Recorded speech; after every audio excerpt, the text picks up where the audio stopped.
is our incredible leadership of the Executive Director of CEPH, Laura Razor King, and its Deputy Director, Molly Mulvanity.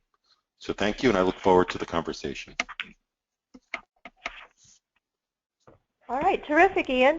Now we're going to turn over the mic to our CEPH colleagues. So this is Molly, and Laura and I are both here, eager to take your questions. I actually really enjoy, we both really enjoy doing events like this because it's so much more productive for us to get questions or for us to get comments that are I want to say well-informed, that are not, so if there's something that you're just thinking, I don't even understand what they're saying, it's less a benefit for us to get a comment that sort of says, I don't even understand what you're saying. So we really appreciate these opportunities because it enables you to make comments that the council can use much more readily. Okay, Molly, thanks so much. David, we're going to turn the mic back to you for taking over leading the rest of the call with our moderation regarding the questions. All right, thanks, Liz. And I just, want to make sure everybody really appreciates getting to see my picture a second time. You might even get to see it a third time. It's really awesome. Thanks, Liz. So this next slide is meant to give me the opportunity to remind you that we've already made one round of responses to the curriculum criteria. The first release of proposed criteria really focused on the curriculum. We went through a similar process that was, I think, very rigorous and comprehensive and inclusive of many viewpoints. With Liz's great work and the input from many, many of our members and representatives, we were able to send comments in to CEPH. My impression of what is incorporated in this round of criteria with respect to curriculum reflects CEPH having taken our comments very seriously and made some significant changes to the proposed criteria. As a result of that, I think it might be more useful for us to focus today and perhaps even in this entire round of responses on issues that are outside of the curriculum criteria. And that's not to say we can't comment on the current draft of the curricular criteria, but this is the first time we've seen the other aspects of the newly proposed criteria. So it is certainly very important that we take a look at those other aspects of accreditation criteria. So the next slide shows you in an outline format what those are in the new proposed criteria, and you've probably already seen them, but there are now A through H, organization and decision making, mission and evaluation, resources, curriculum, which is the aspect that we've reviewed previously, faculty, community engagement, diversity, and student services.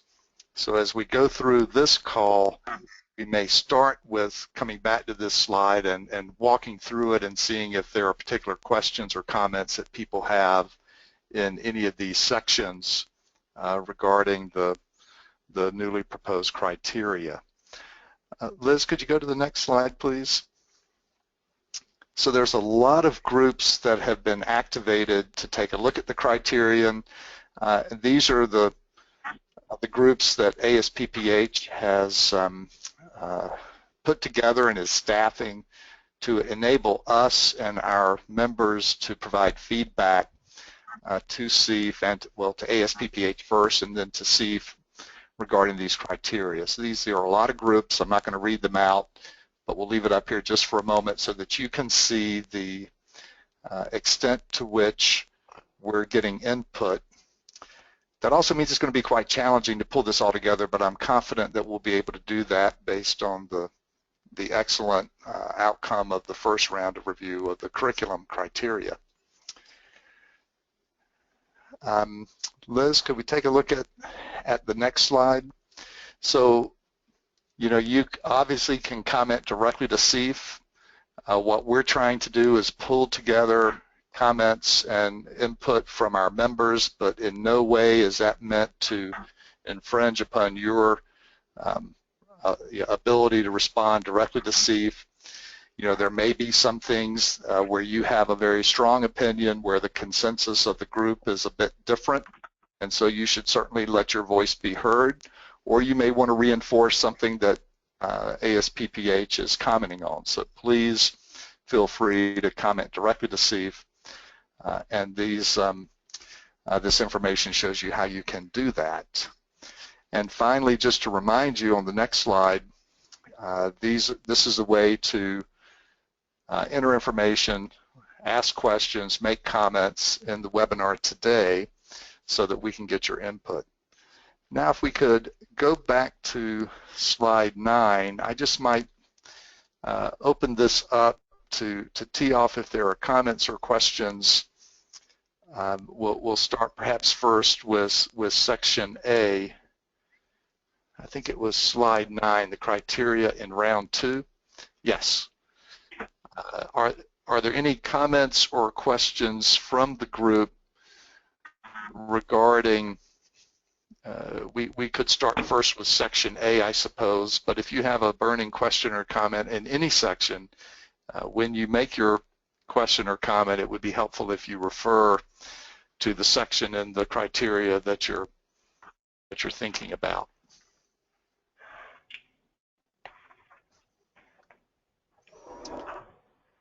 David, as of now, there are no questions in the question box related to slide A.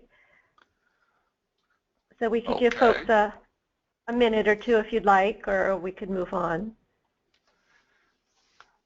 Well, if there are none about A, again, if you have questions or comments about section B, it'd be useful to hear from you about them, or C, or you can just go down the list. Again, I think, today I'd really like to make sure we have the opportunity to focus on issues other than curriculum initially, since we've had extensive discussion of curriculum.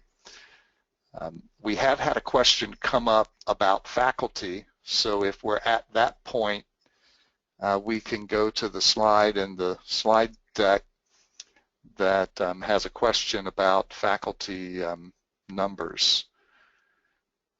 So this question has really come up in some of the previous discussions about the new proposed criteria for instructional faculty in schools where there is, and for programs where there is a requirement for schools for at least 21 faculty, for programs for at least 3, and that for each concentration, which as I read it, I take it to mean either at the master's or the doctoral level, there's a requirement for 3 instructional faculty per concentration with a dedicated leader who can only lead 1 concentration and who can only participate as an instructional faculty member in 1 other concentration. What I think is less clear to me is whether the other participating faculty, how many concentrations they can participate in if they are not leading any concentrations. But this is the aspect of faculty kind of accounting for faculty resources to make sure that there are sufficient resources for high quality degree delivery and student access. So is there, I guess we can start with a little bit of a discussion from our CEPH representatives. If you would like to share with us the thought process behind the number 3, the 1 concentration per faculty member as a leader, and how many concentrations a faculty member can participate in if they are not leading any concentrations. Yeah, so this is Molly. David has brought us straight into the deep area of the weeds, analyzing in which we analyze them and slice and dice them can sound like it gets complicated fast. But the first thing I want to say is that there has been absolutely no change in the first set of numbers. The numbers 21 for a school and 3 for a program are exactly where they are and have been since the 2005 criteria revision. So that absolute number is not a change.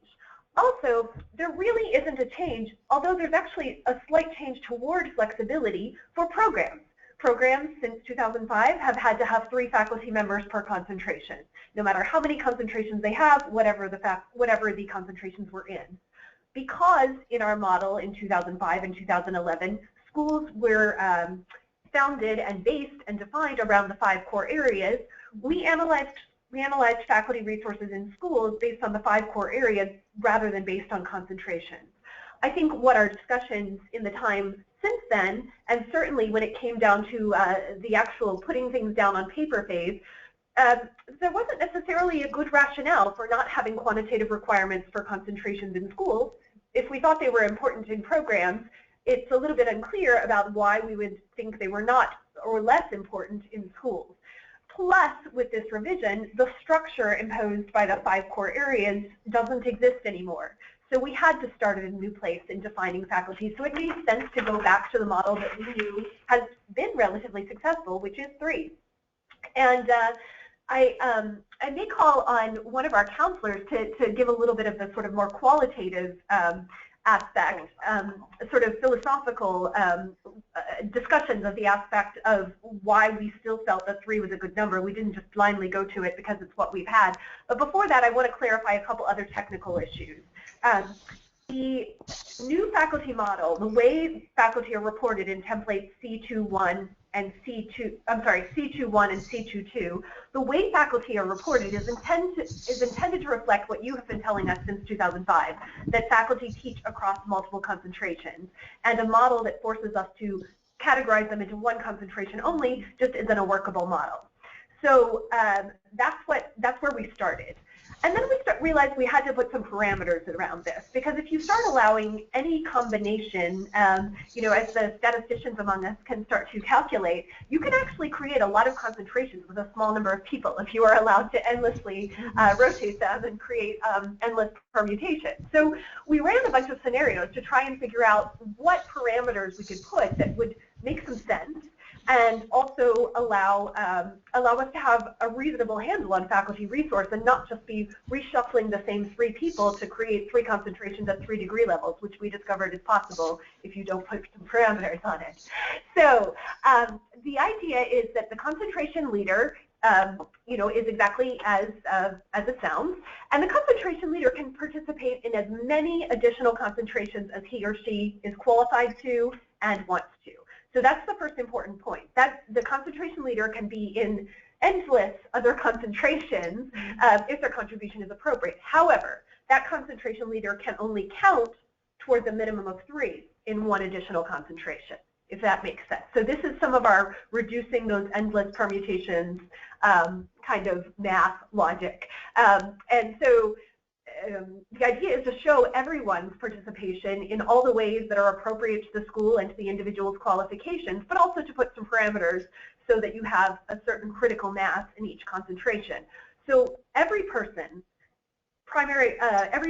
concentration leader or no, should be represented in all of the concentrations and degree levels with which he or she is affiliated. But when we're doing that minimum count, do you get to 3? Do you get to the minimum threshold? That's when we impose the rules about concentration leader is only the leader in 1, and concentration leader can only count toward the minimum of 3 in 1 additional concentration.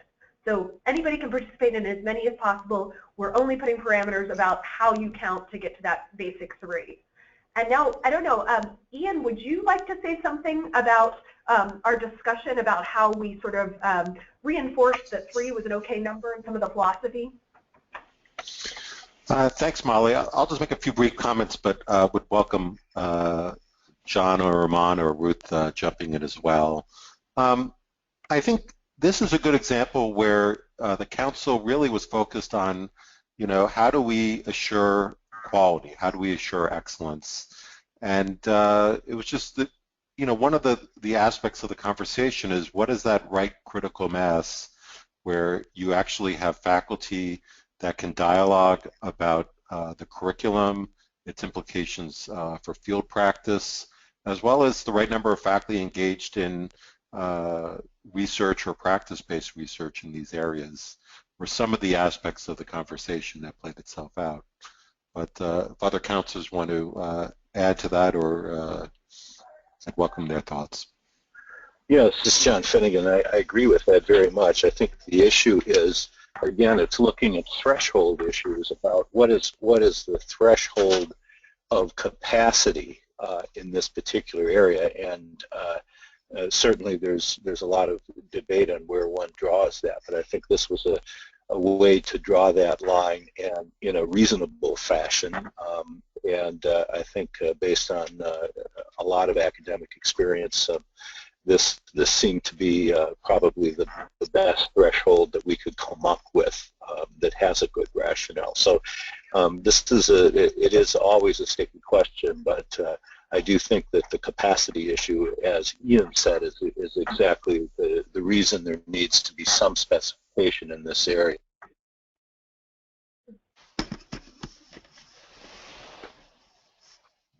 So the other thing that I might just sort of say, not to beat this point too deeply, but the Council has been very consistent in communicating our three major purposes in this criteria revision: reporting, flexibility, and quality. And so this criteria, the Council was very cognizant of all three of those things. So quality is really paramount, because we were trying to say what thresholds can we set, as Ian and John have just mentioned, that are going to at least be some kind of proxy for quality or create the environment for quality to arrive. And on the flexibility and innovation, the flexibility and innovation and the reducing reporting burden, this was a response to folks who said, gosh, your way of making us put faculty in boxes is not working for us. It's challenging us, it's making our reporting not make sense to us. And also recognizing that the future definitely involves a lot of interprofessional and interdisciplinary work. And so we want to sort of encourage that in our reporting in the ways that we can. We think that should support those kinds of future-looking ideas. So I also want to just clarify one of the aspects of the question that I thought I heard on a previous call, and it had to do with the additional faculty who are not concentration leaders. So there's not a limit in the number of concentrations for which they can count toward the 3 minimum if they're not a concentration That's leader. correct. Okay, That's correct. Just wanted to clarify that.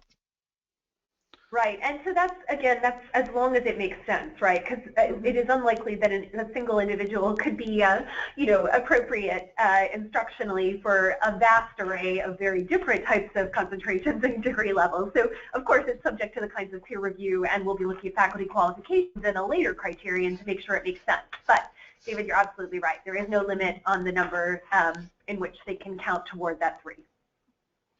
Thank you.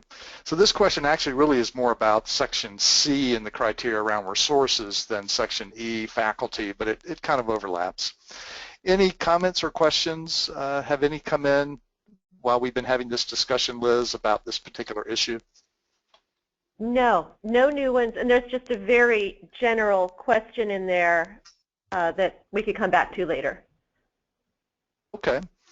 So if we look back at the criteria, the next criterion on the list beyond faculty is community engagement, and then diversity, and finally student services. Are there questions or comments from people on the webinar about any of the criteria in any of these sections? Have any come in the chat box, Liz? Yes, one just came in, and it's asking for the rationale for removing unemployed job seeking as a category in job placement reports. So that's dealing with, I'm supposing, one of the data templates. Yeah, we didn't change the data template for employment. So if there's an error in the template, maybe just a copy and paste error, I can go back and look at that later. But the template is exactly as it is in the current criteria. Which makes me think that that is on the table in one of the discussions, I'm believing the data committee, as a potential revision posed to the group. And so the questioner might have thought that was the CEPH proposed category, but I'm kind of trying to recall that conversation of among the 20 or so calls I've been on. And I believe that group, the data committee, is going to be making some recommendations regarding that data template for student reporting. Great. Dealing with what's going on with the students after graduation. Yeah, I know the data committee's done some great work on that, so we're very excited to hear the comments.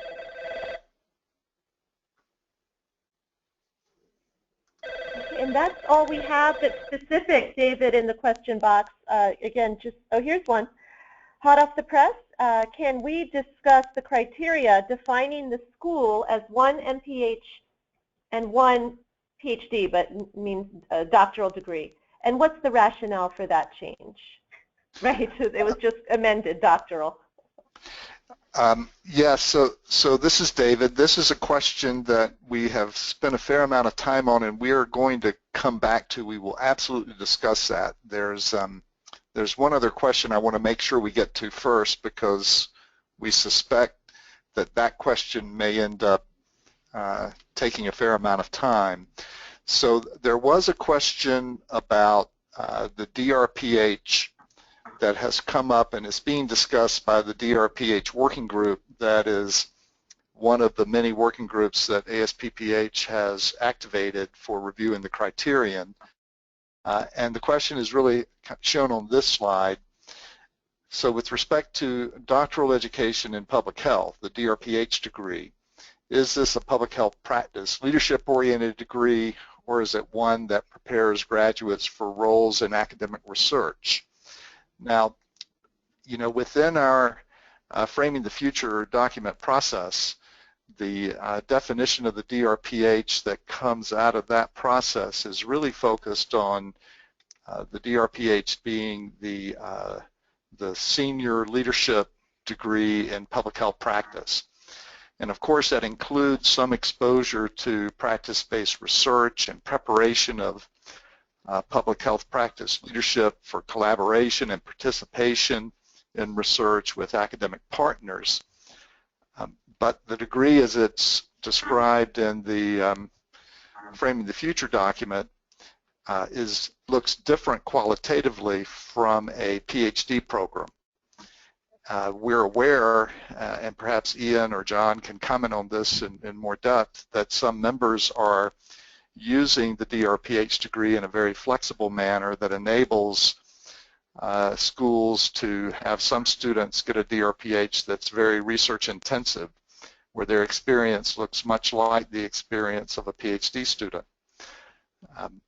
If we have a degree defined with that amount of flexibility, the challenge that we're hearing from some of our colleagues at CEPH, and they may want to comment on this, or again, perhaps John and Ian as CEPH counselors can comment on this, makes it difficult to come up with a set of parsimonious, coherent accreditation criteria for the curriculum of such a degree. So this has been an issue of a lot of discussion, and I'd be interested in hearing from Ian and John and perhaps some of our CEPH colleagues on this particular issue before we get to the question that came in about the structure of schools.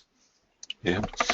John, maybe you've spoken very eloquently about this issue and have, I think, some institutional experience on this. Do you want to maybe start things off, and Laura and Molly might want to jump in as well? Ian, it's Liz. John was in a car. He had to sign off, so it's back to you for starters. All right. There we go. So this is, as we've talked about in the accreditation, ASPPH accreditation subgroup, another one of those philosophical issues that also deals with the practical. It has been our observation when you look at the landscape of DRPH programs that the degree has emerged to be what it is at different institutions, often due to institutional barriers that the school can offer the PhD, most recognized research doctoral degree. There also are variants of the degree that are sort of hybrid between that of a research doctorate and that of a more practice or leadership doctorate.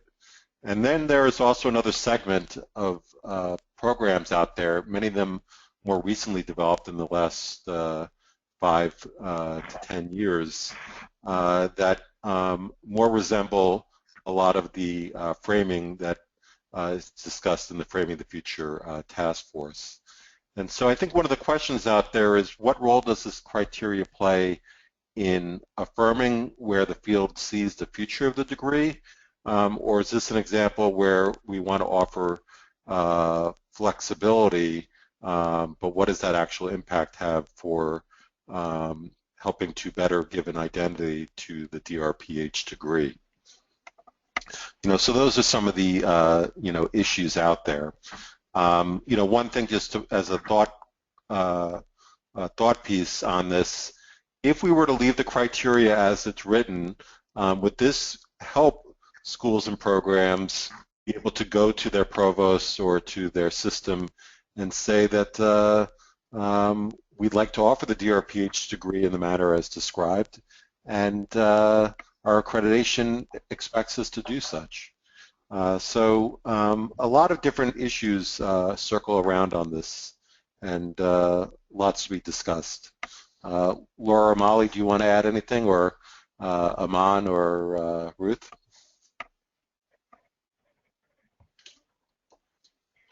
Ian, I think you framed the issue really appropriately. I will say that I'm also a part of the group that is looking at this with for the DRPH, more so that I can kind of hear, really as an observer, so that I can hear the rationale and hear where the group is going with it. And so I think it is a philosophical issue, and I do think that for the purposes to sort of answer the question on the table for everybody, I think the council's discussions really intended to frame the degree as a professional doctoral degree in public health. Similar to what almost every other health profession has at this point in time, so that public health has a real professional doctoral degree. I think that was the intent of the council, and certainly these criteria are out for comment, so I anticipate that there'll be a lot of discussion on this, but I think you framed it appropriately. And I also think, and I will work with Liz to kind of quantify a little bit more, but really from our more knowing the schools as we do and having worked with them all, we think that there are probably only about 3 or 4 schools that actually are using the DRPH as a research degree because they can't offer the PhD.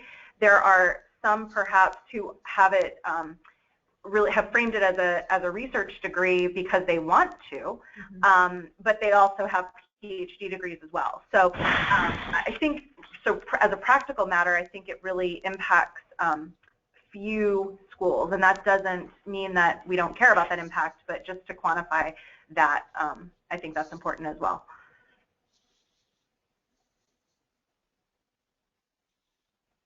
So thank you both for that input. The other aspect of what could happen if these criteria continue forward as they're currently envisioned and the DRPH becomes very firmly identified as the professional doctorate, is that may also provide leverage to schools to go back to their provosts to say, well, in addition to the DRPH, which is a professional doctorate, we would like to be able to offer a research doctorate, because it's very important that we generate research scientists at the doctoral level in public health disciplines. So that's another aspect of how this approach to the DRPH could be helpful to our members. Liz, have any, before we move away from this, Ruth or Iman or anyone else on the call want to contribute to this or have any comments come up in the comment box on this topic? No, I agree with the discussion. It was very well described. I think this is a really good discussion, and there's really nothing more to add from me either. Thank you, though. Okay, thank you, Aman and Ruth. And I'd like to recognize, if we haven't already, that our current CPH board chair, Donna Peterson's on travel, otherwise would be joining us. David, another question has come into the box, and this relates to F1, community involvement in school program evaluation and assessment. And if you want to go to the line, it's regarding the required documentation. So we're looking at 1903. And this required documentation, it's the first item, and it states, describe any formal structures for constituent input, and it lays out some examples. Our community advisory board, alumni association, etc. And here's the question. To clarify, does CEPH expect that such formal structures must exist for schools programs, or are other approaches to attaining constituent feedback, such as annual focus groups or stakeholder feedback sessions and surveys, are they considered sufficient to fulfill this requirement? And the answer is, based on our discussion so far, yes. The structure is flexible as long as the intent of this criterion and the requirements of this criterion are getting accomplished.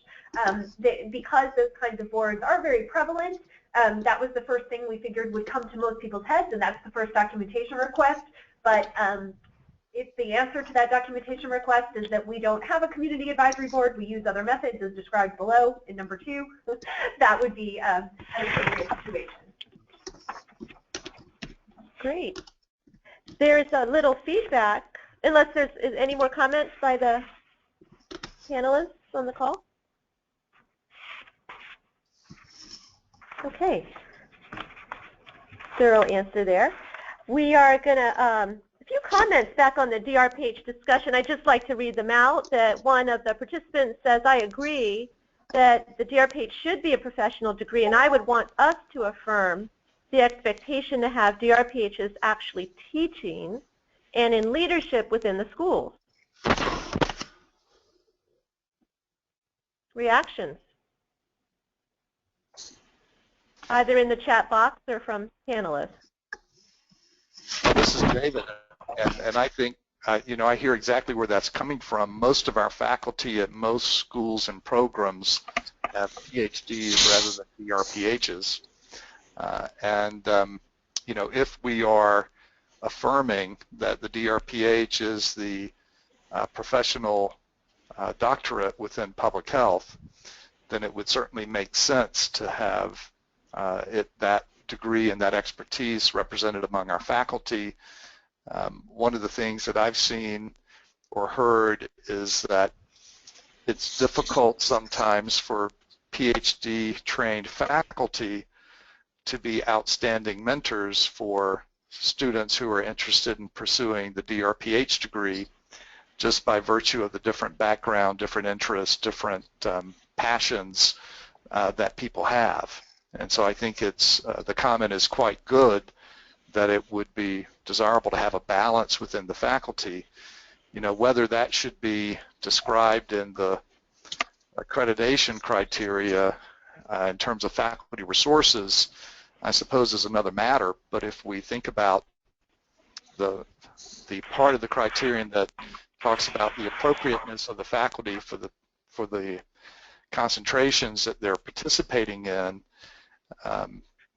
you know, it would certainly be reasonable to have some DRPH trained educated faculty participating in DRPH education in particular, but in public health education more broadly.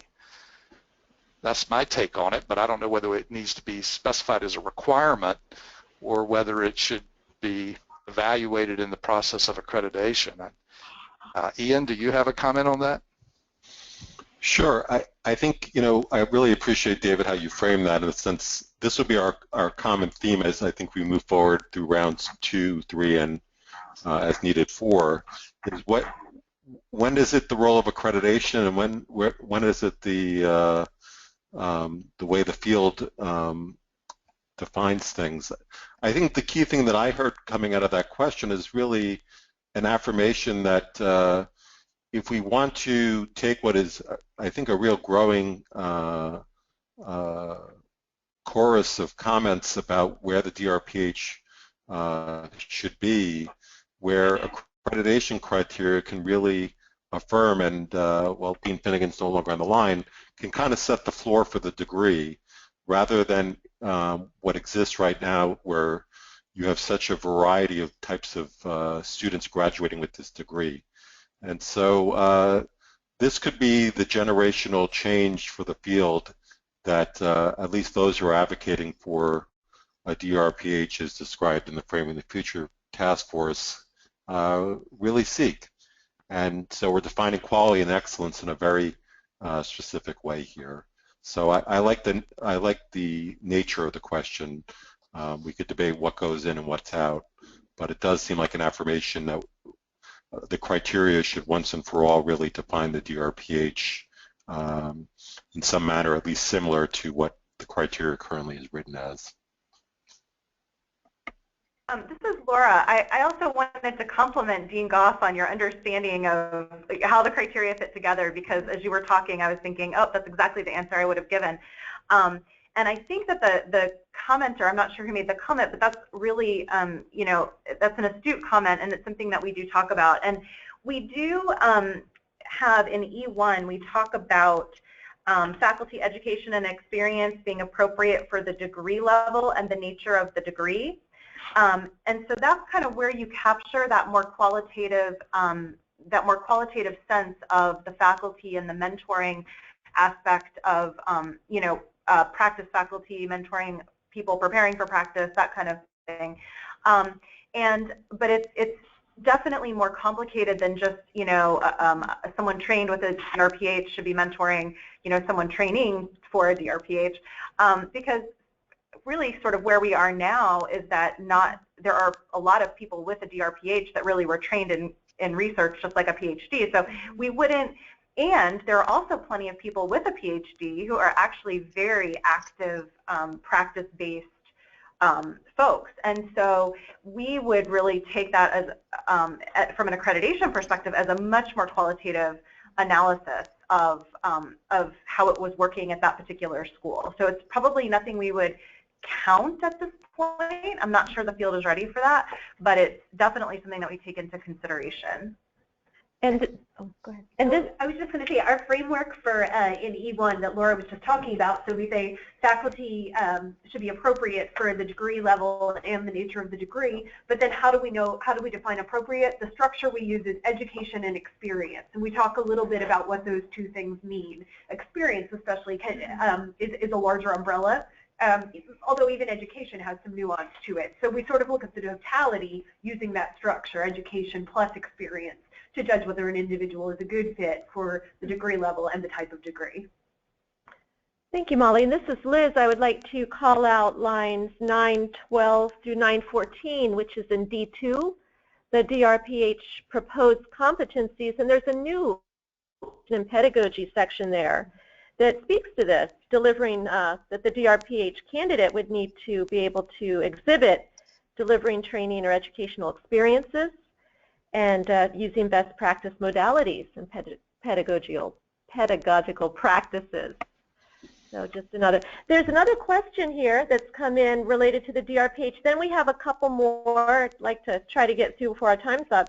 And this question is, are you moving towards requiring a DRPH in schools for those of us who only have PhD degrees? That is nothing, this is Laura, that is nothing that we discussed. So I would say, no. I mean, we haven't even discussed that. That's not on our radar screen at all. Okay, that was easy. And I would say that relates to the question that we have put off for now, which is the degree offerings in schools of public health in section A5, which we will come back to in a few minutes. Okay. All right, David, so I'll move on to this one. This question relates to D12, lines 1431 through 1442. I'd like to confirm that this requirement could be met by either a 3-credit course that addresses the competencies noted, or a non-credit online modular course that requires completion and student assessment, but is not credit-bearing. Is that understanding correct? Yes, that understanding is correct. Okay. Great, and we are going to be providing a summary of this call that if you need to get back to a question and how it was answered, that this will be included. Next one. It seems to me that if engaged scholarship is a core competency or underlying principle of applied public health research, then the line between PhD, academic, and DRPH professional is blurry. And Laura and Molly, if you could direct us to what section, engaged scholarship. I assume that's referring to criterion D2. Okay, let's go to D2 and see. And questioner, if you're still there, if it's not D2, would you clarify? We're going to assume that that's what you're talking about. Yeah, I don't think we use the word engaged scholarship anywhere. Is it in the research? The commenter could refer us to the line.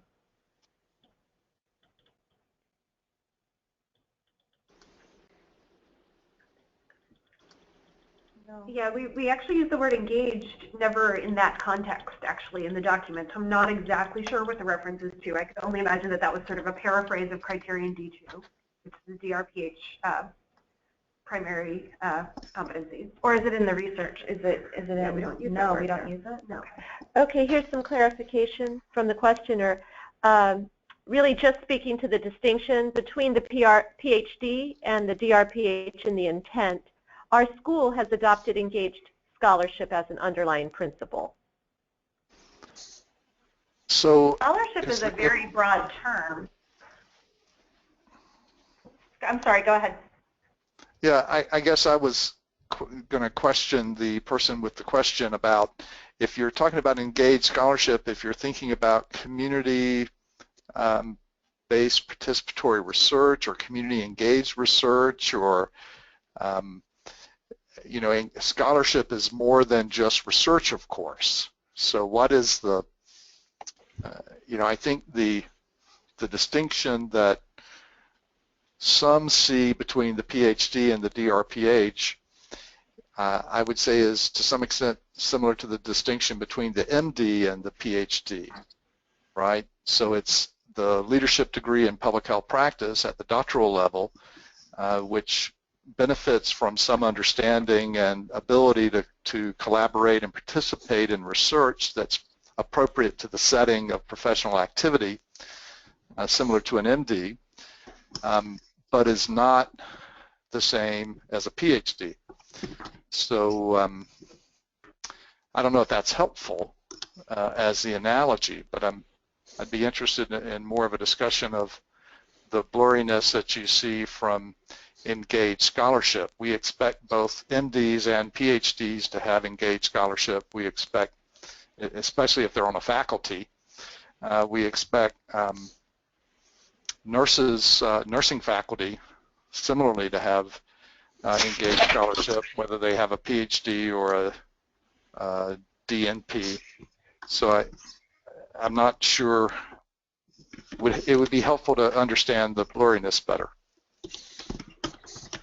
And the other thing that I just want to mention, Ian has done a really good job, and some of the other commenters have done a good job of indicating, you know, it's really helpful to us.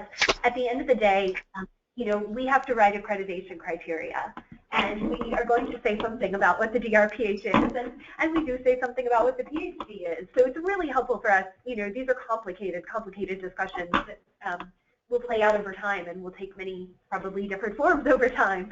But you know, we do want to be able to write a set of accreditation criteria that's useful to the field, that's useful to stakeholders, that's useful to prospective students, that's useful to members of the public in understanding what it means to have an accredited degree. And so I think that's the framework, the practical framework that I think it's Laura and I, it's our job to come back to at the end of the day, is what can we do that's going to be helpful in framing this discussion in the accreditation criteria. Excellent, thank you. It's proposed here by another questioner that the issue of engaged scholarship is a principle that originated in the Demonstrating Excellence in Practice-Based Research document, which is really a very strong document a lot of people have tried to adopt in some way, shape, or form in our member institutions. So David, there are no more questions other than the generic question I mentioned. Would you like to get back to, in our last 9 minutes or so, the more philosophical question about the A5? Yes, I think this is a good time to shift to A5 to make sure that we have some some discussion of this before time expires. So this is the question about the number of degrees that a school must offer compared to a program. So if you look at section A5 and the criteria, a program must offer at least 1 degree in a public health field, and it can be either a master's or a doctoral, as I understand it. For a school must offer at least 1 professional public health master's degree, so for example the MPH, and at least 1 doctoral degree, which can be either the DRPH or the PhD, and there is no longer the requirement that there be 5 MPHs covering the core areas and at least 3 doctoral degrees.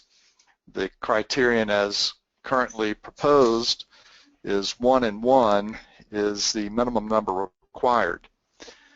And this has led to some, I would say, some substantive philosophical discussion on some previous calls that I'll try to summarize here briefly, and I hope that others on the call can help me.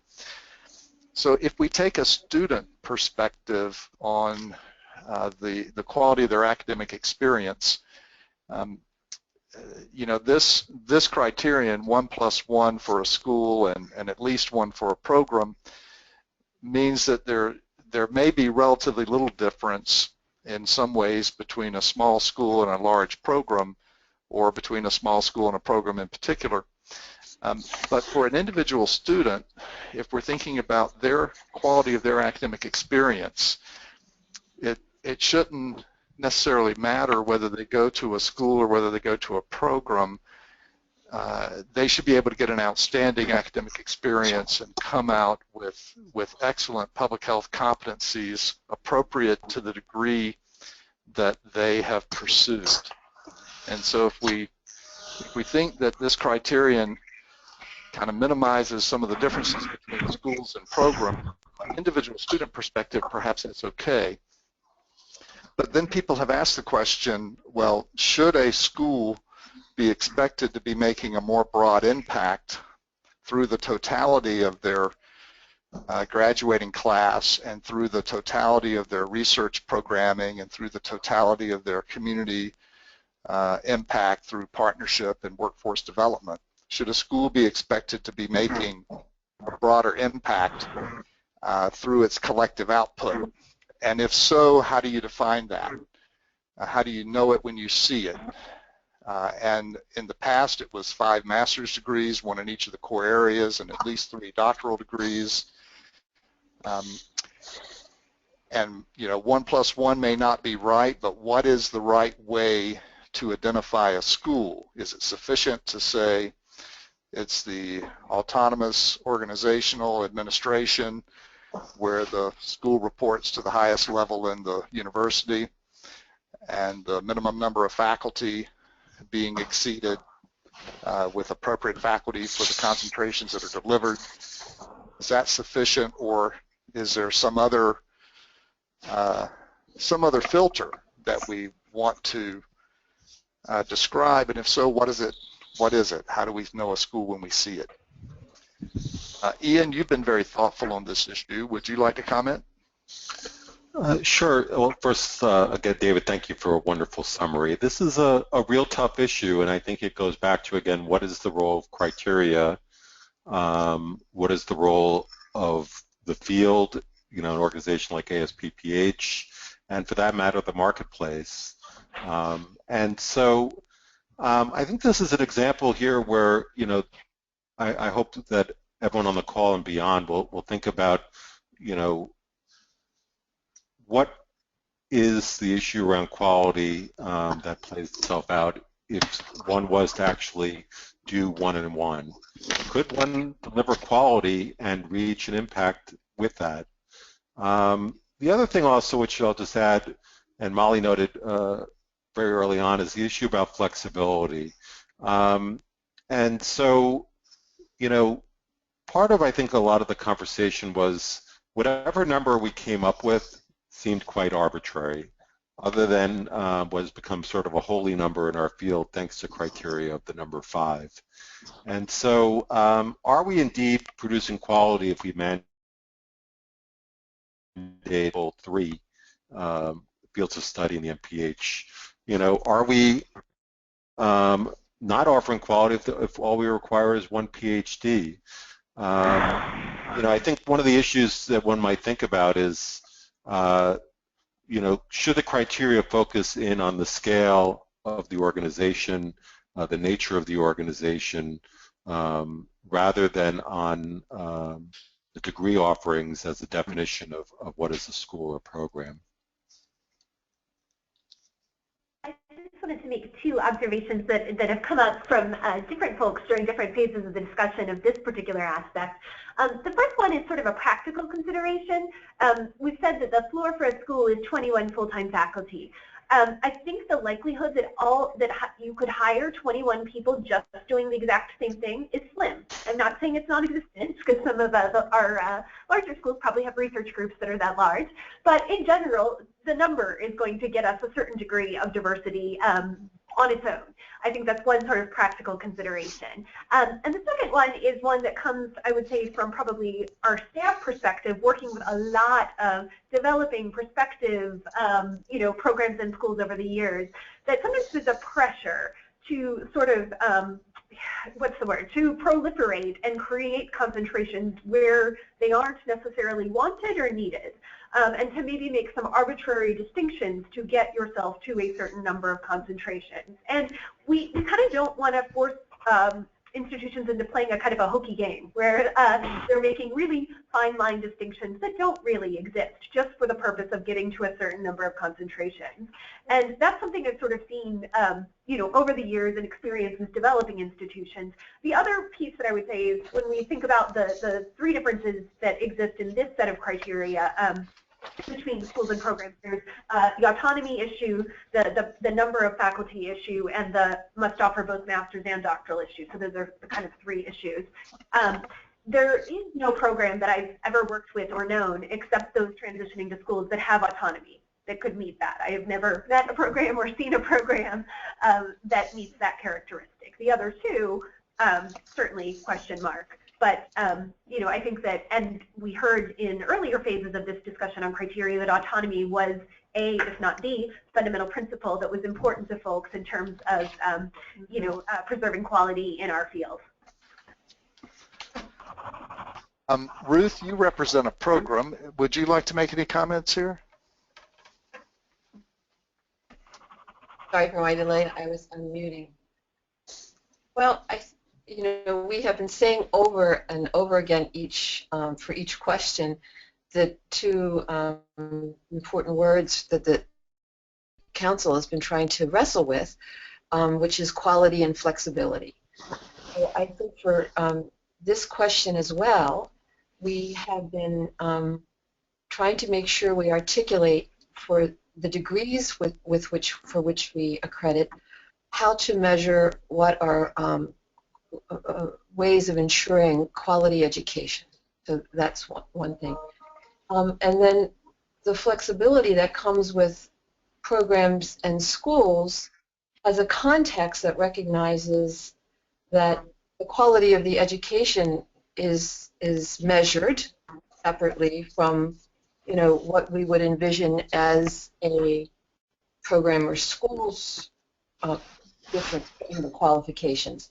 So, I mean, we've been walking the line. The quality and flexibility for the education programs should set a high standard, no matter where they are situated in a school or program. And then the second issue is programs and schools obviously have differences of scale. And for those differences of scale, how do we measure quality and create some flexible standards for each of those? Recognizing the roles that each plays in the larger institution and university.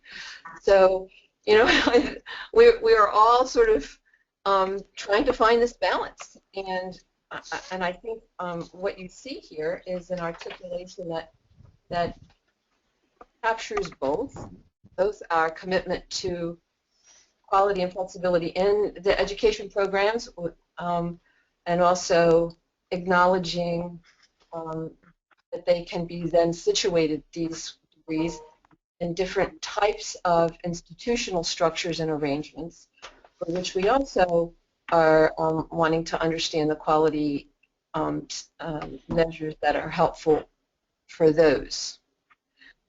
Does that make sense? Yeah, Ruth, I think that's very helpful, and I think what our members on the webinar may be appreciating is the extent of discussion that is going on around this issue, and that we will continue to seek your input from all members on this issue. This is the kind of discussion that, had we led this webinar with addressing this issue, we might have discussed this single issue for the entire hour, and we may very well, try to set up a time to do precisely that, to see where people come down in terms of the issue of how do you know a school when you see one, and is it sufficient to have the autonomy and the minimum number of faculty without perhaps the same level of attention to the number and scope of the different degree programs that are housed within the school, so that this minimum of 1 and 1 is enough, even though we would expect the vast majority of schools to have many more concentrations than a single master's and a single doctoral degree. We've reached the end of our hour. We're actually a couple minutes over, I think, and I want to thank everyone for their participation. And I want to give people an opportunity for any last words that they would like to provide beyond thanking everyone for being on the call and for their participation.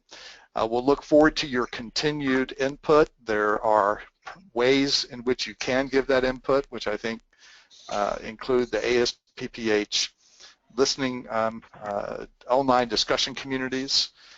This slide shows our next steps. And so you'll see we have a final deadline of a response to CEPH by January 8, and there's a number of steps between now and then. Let's see, I think the final thing to mention before turning it back over to Liz is that we're going to be taking all the comments very seriously from today, and the other working groups are looking at the criteria. We'll be disseminating a draft response to the institutional representatives for their comment, and we'll be monitoring the discussions that happen online. And I think there's a slide that reminds people of how to get to the online community. And then I want to thank Liz and her colleagues at ASPPH for the wonderful work they do to support us. Gary or Liz, any last words? No, just thank you, David, and thank you to everyone for this outstanding work and making excellent progress on this. And these are very, very critical discussions, I think, that are going to be very useful to helping frame where things go forward. So thank you again so much. Thanks, Gary. Liz? Yes, this is Liz. Very much agree with Gary, and David, thank you so much for your leadership. Appreciate the attendance of all those. There are a few questions that were not answered, and count on us to make sure those answers are made available. In addition, there'll be an archived version and some very brief minutes from a summary of this discussion posted in the online community and circulated for all those who were on the call and who missed the call. So with that, we're going to close out this webinar, and hope you all have a terrific day.